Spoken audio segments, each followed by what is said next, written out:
Mr. Karama TV sebo nkwamusizaako nenkwebaza gyonna gy'otutuusaako era nsaba Mukama akwongera emikisa sebo. Olwaleero nzize n'amawulire ag'ennaku agamukozi munnaffe amanyiddwa nga Nangobi Sophia.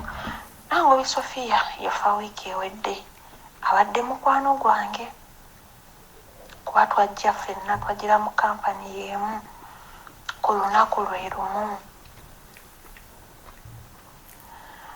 Nangobi Sophia abadde abeera Jinja oba aviira Jinja naye abadde abeera ne sisita we Gayaaza mu Wakiso district.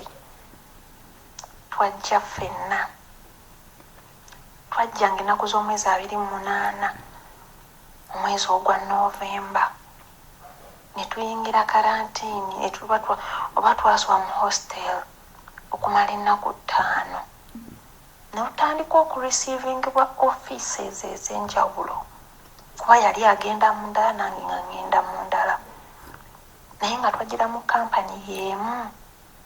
Naye bwe twatuuka eno offisi ez'enjawulo ne zitureceivinga buli omu n'agenda gye yalina okugenda.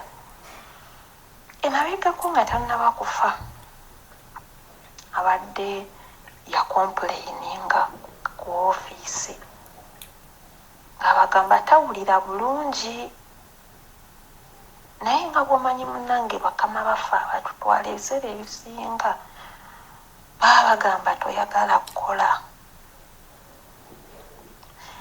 Yalwala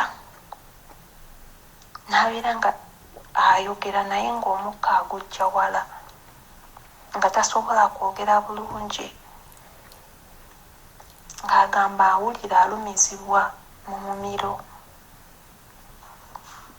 nga n'amalusu okumira agamba lutalo tasobola kumira bulungi malusu n'agamba oba alusazi zezimuluma. Paka nakati tetunnamanya kyaviirako Sophia kufa oba kyamuviiriddeko kufa. Sebo omukyalo oyo bwatyo bwe yatuvudde ku maaso munnange oba bwe yatuva ku maaso sinnamanya bigenda mu maaso okusinziira nti sina bulungi connection n'abantu be kuba twemanyira ku ofiisi ku kampani gye twagiramu gye twemanyira. Sinnamanya bigenda mu maaso, simanyi oba yaddiziddwayo ewaabwe, simanyi oba akyali Saudi kuba yafiiridde Saudi.